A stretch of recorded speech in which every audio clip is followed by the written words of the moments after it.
اگرچہ ٹائیگر نے شراروں اور دھوئیں کی ابتدا ہی میں عمل تنفس شروع کر دیا تھا، پھر بھی نہ جانے کس طرح دھواں اس کے جسم پر اثر انداز ہونے لگا تھا۔ یوں لگتا تھا جیسے وہ جسم کے مساموں سے گھس کر خون میں شامل ہو رہا ہو۔ جیسے جیسے یہ اثرات بڑھتے جا رہے تھے، ٹائیگر کو اپنی خواہشات میں بے چینیاں بڑھتی محسوس ہو رہی تھی۔ وہ ایک ایسی ہولناک اندرونی جنگ میں مبتلا ہو گیا جو دنیا کی ہر جنگ سے زیادہ تباہ کن اور تباہ کاریوں سے لبریز ہوتی ہے۔ دفعتاً ٹائیگر کو یہ احساس ہونے لگا جیسے وہ آس پاس موجود ہر زیرو کو قتل کر کے جین کراس تک پہنچنے اور اسے حاصل کرنے کی آرزو میں مبتلا ہو گیا ہو۔ اسی ساتھ اس کی تمام تر روحانی قوتیں اس خواہش کے سامنے دیوار کی طرح حائل ہو گئیں اور ٹائیگر کے ذہن کو شدید جھٹکا لگا، بالکل یوں جیسے تیزی سے لڑکتا ہوا کوئی پتھر اچانک ہی راہ میں آنے والی کسی چٹان سے ٹکرا گیا ہو اور دونوں ہی عمل اور رد عمل کے تحت چکنا چور ہو گئے ہوں۔ ٹائیگر کو بھی اپنی ہستی اسی طرح ریزہ ریزہ ہو کر بکھرتی محسوس ہونے لگی، لیکن اس نے آنکھیں بند نہیں کی،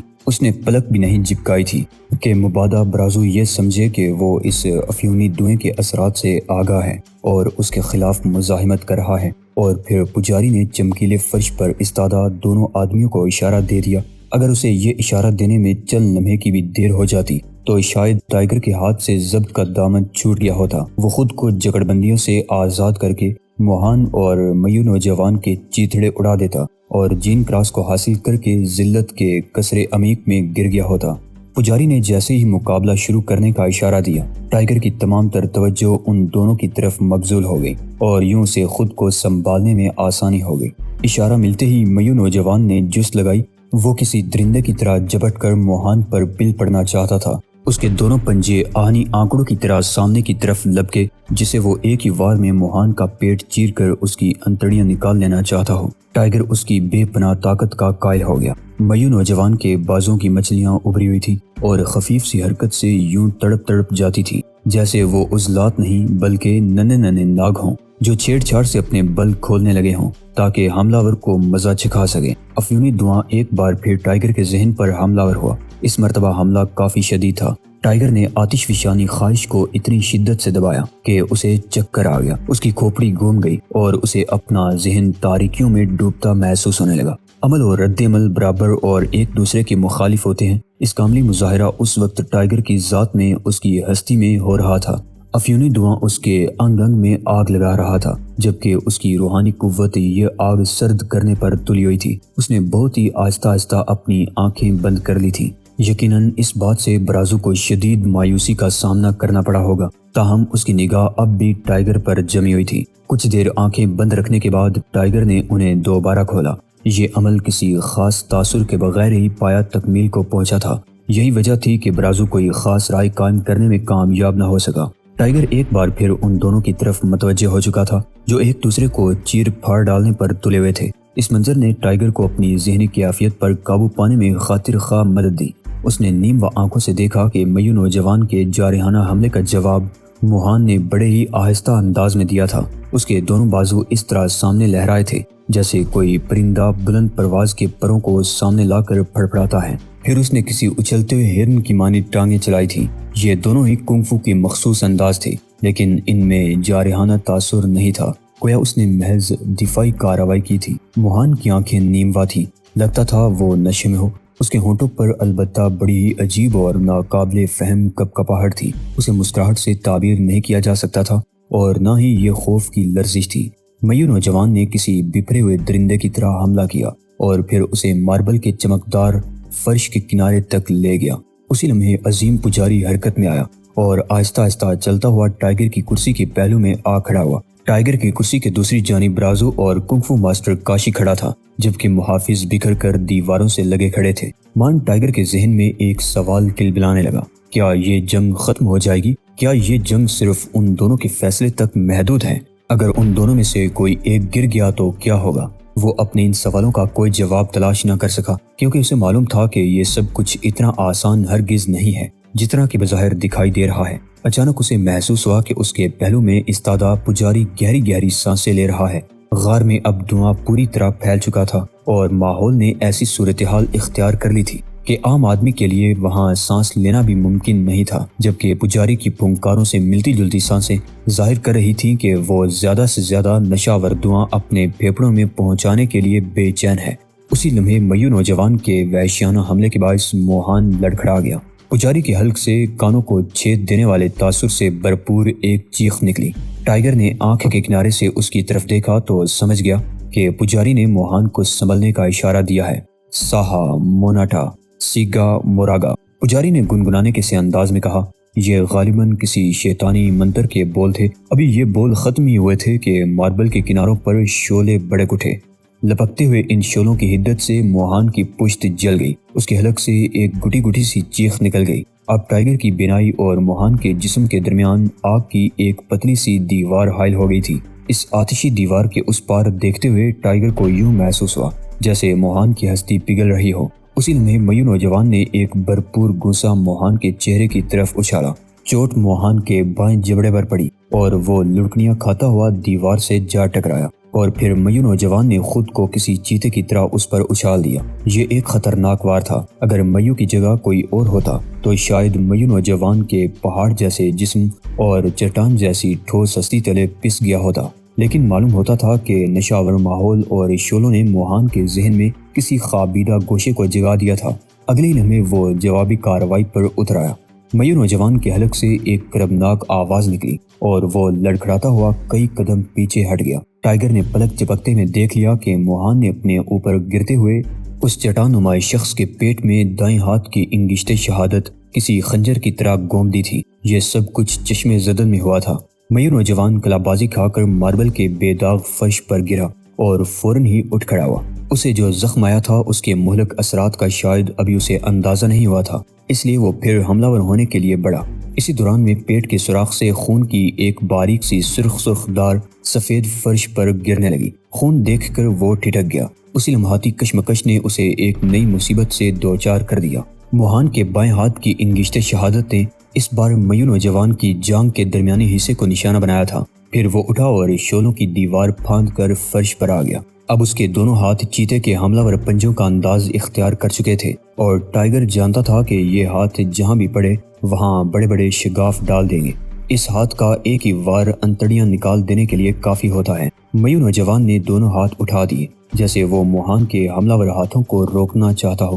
سفید فرش پر اس کا خون تیزی سے جمع ہو رہا تھا، اور خون کی سرخی اور چمک فرش کے کنارے بڑکتی ہوئی آگ کے شعلوں کی وجہ سے بڑی ہی بھیانک لگ رہی تھی۔ موہان کا ہاتھ میو نوجوان کی گردن پر پڑا اور اسی ہاتھ کی کونی نے سینے پر ضرب لگائی۔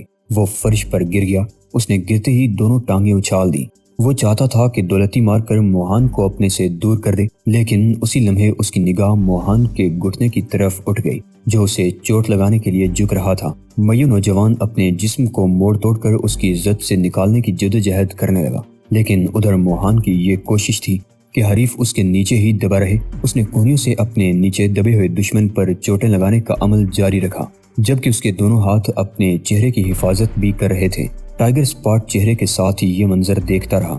اس نے دیکھا کہ اوریس مون کا شاگرد اس وقت کس قدر خوفناک ہو گیا ہے۔ اس نے میو نوجوان کے گرتے ہی منکی بلو استعمال کیا تھا اور پھر بار بار یہی ٹیکنیک استعمال کرتا جا رہا تھا۔ ایک منکی بلو کے بعد دوسرا منکی بلو اور پھر تیسرا منکی بلو۔ چوٹیں میو نوجوان کے بازوں سے ہوتی ہوئی اس کی ٹھوڑی، رخساروں کی ہڈیوں اور پیشانی کا رخ کر رہی تھی، اور جہاں بھی ضرب لگ رہی تھی ہدف کی جگہ متاثر ہوتی جا رہی تھی۔ دفعتاً ٹائیگر کو محسوس ہوا جیسے موہان اپنا ذہنی توازن کھو بیٹھا ہو۔ بار بار منکی بلو استعمال کرنا اسی بات کی علامت تھی۔ اسی لمحے ایک ایسا منظر دکھائی دیا جس نے ٹائیگر کو حیرت سے دوچار کر دیا۔ اگر وہ صورتحال سے پوری طرح آگاہ نہ ہوتا اور ذہنی طور پر پوری طرح تیار نہ ہوتا تو اس کا چہرہ اور آنکھیں دل کا حال بے نقاب کر گئی ہوتی۔ موہان کے جسم نے اچانک ہی ایک مروڑا سا کھایا اور پھر ایک جھٹکے سے دور جا گیا۔ میو نوجوان نے کینچی لگانے کی ادھوری کوشش کی تھی۔ اس کی دونوں ٹانگوں نے اٹھ کر موہان کو اپنی جکڑ بندی میں لے لیا تھا۔ ٹائیگر حیران تھا کہ موہان اتنی معمولی سی چال کا کس طرح شکار ہو گیا۔ کیا وہ اپنے حریف کو قتل کرنے میں اتنا ہی منہمک تھا کہ اس کی توجہ اپنے دفاع کی طرف سے ہٹ گئی تھی، یا وہ محض اداکاری کر رہا تھا؟ چوٹ اس کے گھٹنے پر لگی تھی۔ اگر یہ ضرب ٹھیک سے لگتی اور میو نوجوان اپنے مقصد میں کامیاب ہو جاتا تو موہان کا گھٹنا ٹوٹنے میں کوئی کسر نہیں رہ گئی تھی۔ یہ فن حرب کی سادہ ترین بات تھی اور موہان جیسا کنفو ماسٹر اس غلطی کا شکار نہیں ہو سکتا تھا، لیکن جو ہونا تھا وہ ہو چکا تھا اور ٹائیگر ابھی تک اس سلسلے میں اپنے ذہن کو مطمئن نہیں کر سکا تھا۔ مان ٹائیگر کو اپنے پہلو سے برازو کی غوراہٹ سنائی دی۔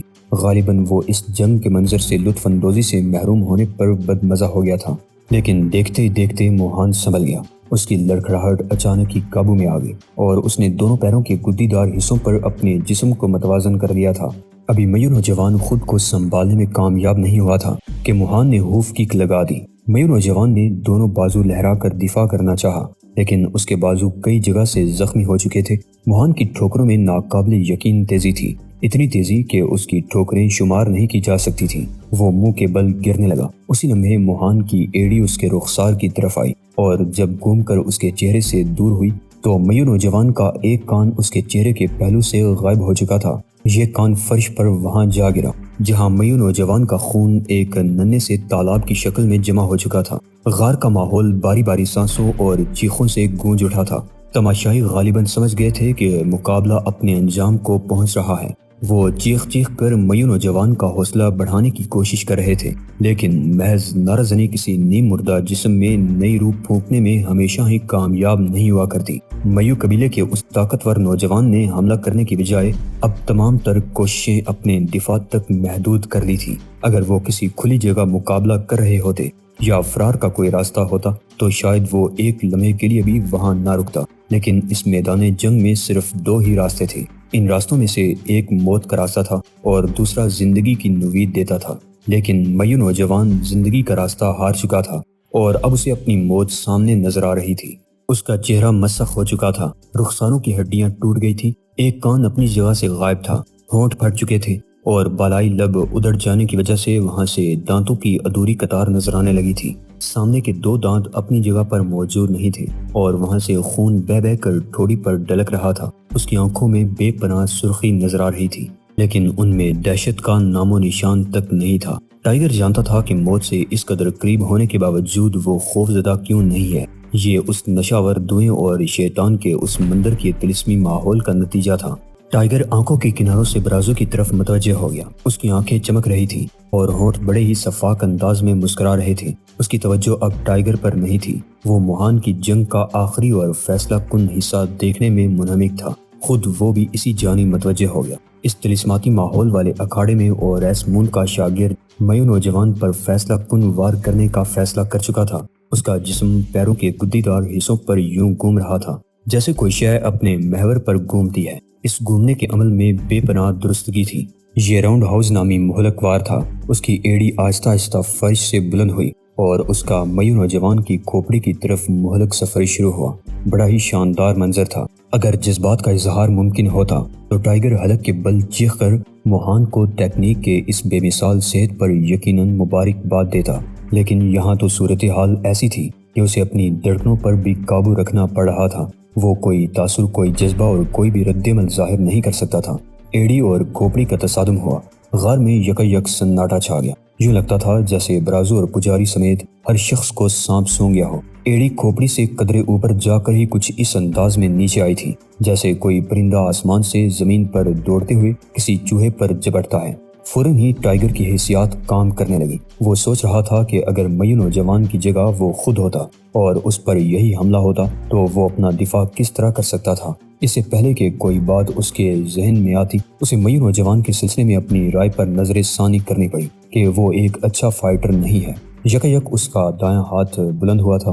نہ جانے اس میں اتنی توانائی کس طرح آ گئی تھی، یا پھر وہ بازو پوری طرح ٹوٹا نہیں تھا۔ اس کی انگلیاں آنکڑوں کی طرح خمدار اور ٹھوس نظر آ رہی تھی۔ یہ ہاتھ کسی نیزے کی طرح اٹھا اور اس کی آنکڑا نما انگلیوں نے موہان کا ایک ٹخنا قابو میں کر لیا۔ اس نے ٹانگ کو تیزی سے ایک جانب گھما دیا، جس کے نتیجے میں اس کی کھوپڑی چیتڑوں میں تبدیل ہونے سے بال بال بچ گئی۔ آج پہلی بار ٹائیگر کو احساس ہوا کہ راؤنڈ ہاؤس نامی یہ وار لاکھ مہلک سہی، لیکن یہ ایک احمقانہ داؤ ہے۔ اس میں حملہ ور بلند ہوتا ہے اور اس کی تمام تر قوت اس کی ٹانگوں میں جمع ہو جاتی ہے جس سے وہ حریف پر چوٹ لگانا چاہتا ہے۔ ایسے میں اگر وہ ذرا سی بھی پھرتی دکھا کر وار خالی دے تو حملہ ور کے لیے فوری طور پر دوسری ٹانگ کا سہارا لینا ناگزیر ہو جاتا ہے، اور یہ سہارا لیتے وقت اس کے جسم کا توازن بے حد خطرناک ہوتا ہے۔ ایسی حالت میں کوئی بچہ بھی اسے محض چھو کر ہی گرانے میں کامیاب ہو سکتا ہے، اور اگر ایسے میں حریف کوئی کنگ فو ماسٹر ہو تو حملہ ور کی جانگ کے لیے بہترین ثابت ہو سکتی ہے۔ وہ وہاں معمولی سی چوٹ لگانے کے مقابلے کو فیصلہ کن مرحلے میں داخل کر سکتا ہے۔ موہان کی جانگ بہترین ہدف بن گئی تھی، لیکن میو نوجوان لڑکھڑا گیا۔ پھر وہ کنگ فو ماسٹر بھی نہیں تھا، اس لیے نہیں تھا کہ وہ اس مقام پر چوٹ لگا کر خاطر خواہ نتیجہ بھی برآمد کر سکتا تھا۔ میو نوجوان کی اس غفلت کا نتیجہ یہ نکلا کہ موہان تھوڑی دیر تک عدم توازن میں مبتلا رہنے کے بعد سنبھل گیا اور ایک طرف ہٹ کر کھڑا ہو گیا۔ میو نوجوان اپنے پیروں پر کھڑا ہو گیا۔ برازو اور کاشی دونوں کے حلق سے باری باری ایسی آوازیں نکلیں جیسے انہوں نے میو نوجوان کے اس وار کو سراہا ہو۔ یہ آوازیں غالباً میو نوجوان کی سماعت تک بھی پہنچ گئی تھیں۔ وہ خود کو تیزی سے سنبھالنے میں لگ گیا۔ اب وہ نسبتاً زیادہ جوش میں لگ رہا تھا، لیکن وہ ایک زخمی اور غیر تربیت یافتہ لڑاکا تھا، اس لیے ٹائیگر کو اس سے کوئی توقع نہیں تھی۔ میو نوجوان کسی بیل کی مانند مضبوط اور ناقابل تسخیر جسم کا مالک تھا۔ وہ حیرت انگیز تیزی سے سنبھلنے میں کامیاب ہوا تھا۔ ادھر موہان نے بار بار اس پر چڑھائی کر دی تھی۔ وہ دھوکے کے داؤ اور نائف بلش کرتے ہوئے آگے بڑھا۔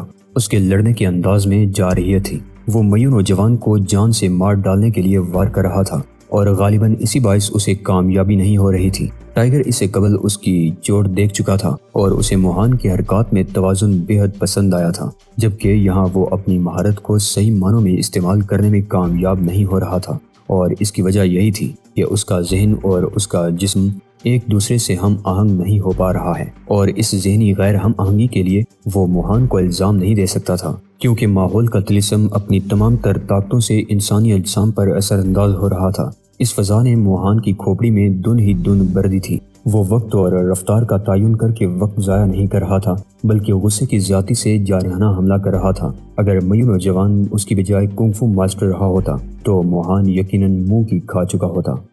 اس نے ٹائیگر کلا نامی وار کیا، لیکن یہ ایک دھوکے کا وار تھا۔ اصل وار دوسرے بڑے ہاتھ کا تھا جو اس داؤ کی اوٹ میں کیا گیا تھا۔ یہ ایک پنچ تھا جس نے میو نوجوان کا منہ یوں کھول دیا جیسے وہ پیٹ کی تکلیف میں مبتلا نہیں بلکہ ایک بے ساختہ ابکائی لے رہا ہو۔ ٹائیگر نے اب تک کی فائٹ سے یہ اندازہ لگایا کہ موہان کے اندازے حرب و فن میں کوئی غلطی نہیں ہے، بلکہ وہ اسے عام حالات کے مقابلے میں قدرے سست روی سے استعمال میں لا رہا ہے۔ جنگ اپنی تمام تر جوش و خروش، غصے اور غضب ناکیوں کے ساتھ جاری تھی۔ ایک کنگ فو ماسٹر اور ایک وحشی درندہ نما آدمی کے درمیان کشمکش ہو رہی تھی، اور سب کو فیصلے کا انتظار تھا، جبکہ ٹائیگر کے نزدیک اس جنگ کا فیصلہ تو اس وقت ہی ہو گیا تھا جب موہان کا پہلا وار کامیابی سے ہمکنار ہو گیا تھا۔